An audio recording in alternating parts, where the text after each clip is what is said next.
FTX has been found guilty. SafeMoon CTO and CEO have been charged by the SEC with multiple claims of fraud. November has not been a great month for your favorite crypto bros. I mean, who's next? No, seriously, like, I don't know. Like, who actually is gonna be arrested next? And CoffeeZilla, if you're watching, just tell us. But back to the topic at hand. Johnny Karony, Thomas Smith, and even Mr. Nagy have been charged by the SEC with multiple counts in connection with the SafeMoon crypto scam. We got to get into it. Hey, I'm America's attorney. As always, even when I'm on the road, I want to bring you the updates that you're looking for, so let's jump into it. So how did SafeMoon go from a $5 billion valuation to having a 0.0000019 valuation on their tokens?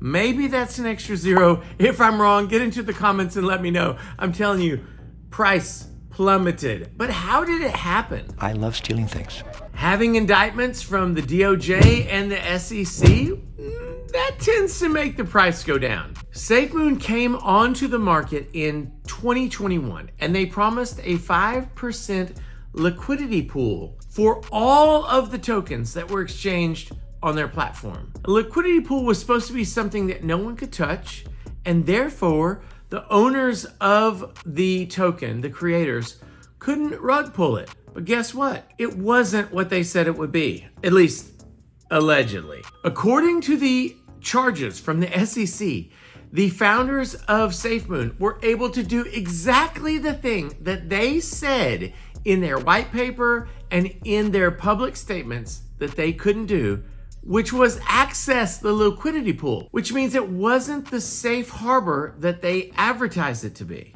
Without disclosing to other owners, they could remove assets from the liquidity pool, and they did. Allegedly, repeatedly, allegedly, to the tune of tens of millions of dollars, allegedly.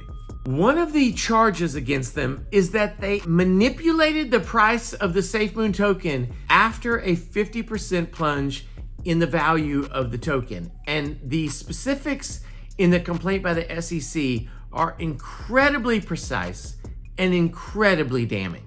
So we got to get down into this juicy stuff, because the claims against the SafeMoon's executives are like exactly opposite of everything that they promised the public that they would be. They basically said, you know, all those other crypto bros that are bad guys? We're not like that. It turns out somehow maybe they're worse.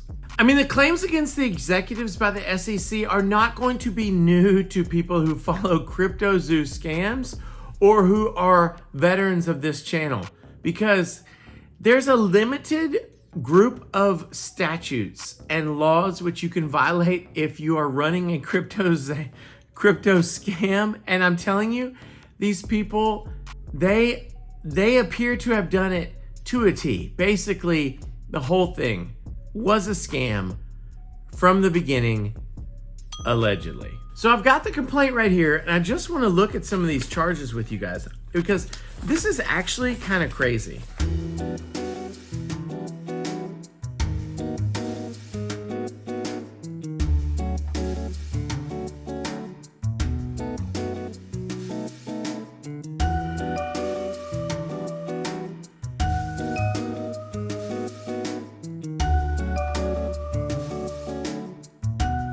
Okay, before I get into the actual counts, I want to read to you from this SEC complaint, because they're saying that Nagy took a total of about $681,000 in US value, US dollar value. You're like, wow, 681,000, that's more than 2/3 of a million. That's a lot of dollars.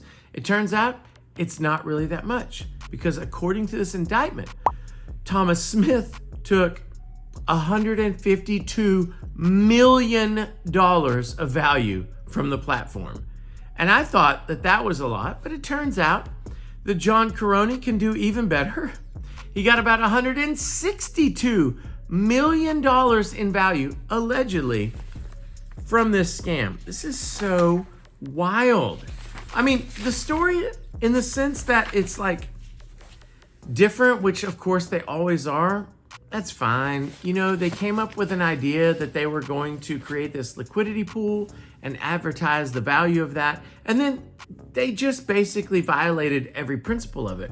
But the actual charges against them are not exceptional. We've got count 1, fraud, violations of section 17A1 of the Securities Act, because they recklessly or knowingly, with a bad mental state, offered for sale securities with an intent to defraud. Well, they have the documents that show that this is more than likely true. Count 2 is a specific count against Nagy, saying that he himself definitely did this, meaning that he using the instruments of transportation or communication in interstate commerce by the use of mail, indirectly or indirectly obtained money or property by means of untrue statements of material fact or omitting material facts necessary in order to make a statement correct in light of the circumstances, and those were misleading. I mean, they made the same count in count 3 against all defendants,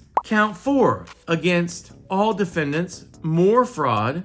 This one is violation of section 10B of the Exchange Act and rules 10B 5A and 5C under 15 USC 78JB and 17 CFR section 240.1B section 5, that they knowingly or recklessly and with malicious intent offered for purchase or sale securities using interstate commerce with the intent to defraud or to perpetrate a deceit upon the sellers or purchasers of these securities. I mean, it's really straightforward. Count 5, almost identical, except more specifically against Nagy.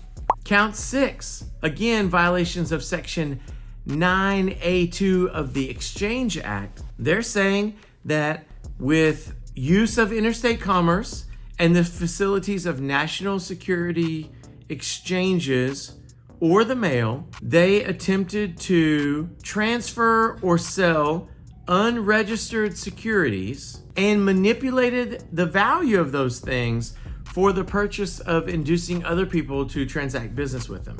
That was count 6. Count 7, unregistered offers and sales of securities. Now, this is kind of a layup under sections 5A and 5C of the Securities Act. As you all know, neither SafeMoon nor any of these other crypto coins were registered as securities in violations of 15 USC sections 77EA and 77EC. And that claim was against all of the participants, meaning Nagy, Smith, Karony, and the SafeMoon entities. This is not a difficult case. And I know that your friend and mine, SBF, stole the headlines for the last couple of weeks, 6 weeks, having a trial about kind of similar claims, like was he defrauding people or wasn't he? But like, the reality is simple. These are not new types of claims. They're perpetrating old school frauds using cryptocurrency, but it's not new. They're just lying about what they have. They're lying about how they're using it. They're lying about how they are going to protect other people's interests.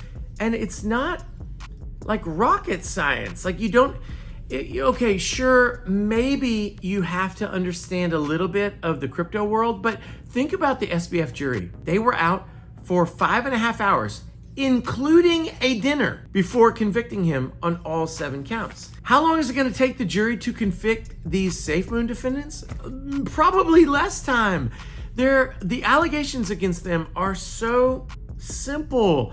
It's like something that could happen on the playground with little children. They try to make it fancy, and in defense of them, they were able to successfully steal millions of dollars. Actually, according to the complaint, hundreds of millions of dollars. But like, eventually, people are gonna figure it out. And they have. The problem that these SafeMoon execs are going to have is similar to what SBF encountered, which is that even if you're like crypto, and if you're techno, if If you're savvy, you're still going to leave behind a trail of evidence, which makes it really clear what you've done. And in this case, like, they really don't have a clear path to victory. I think they could hire someone who could say, "Yeah, we'll just try to confuse the jury." But if I were representing any one of these three guys, especially one of the lower guys, I would do everything I could to negotiate a deal so that I could blow the whistle on the upper level guys to get the conviction for them that is maybe more high profile for the SEC. This situation is a mess, and they're not likely to get out of it anytime soon. Now, I really doubt that the media will have the appetite for ingesting the SafeMoon trial in the same way that they have the SBF trial, because somehow he was more of a celebrity. He actually did steal more money, so it kind of makes sense. But, like, you know, he did deals with famous people and he had political donations, and the SafeMoon facts are way simpler than that. They simply lied about how they're going to protect an asset, stole hundreds of $millions for themselves, allegedly, and then the whole thing came crashing down. It's not that complicated.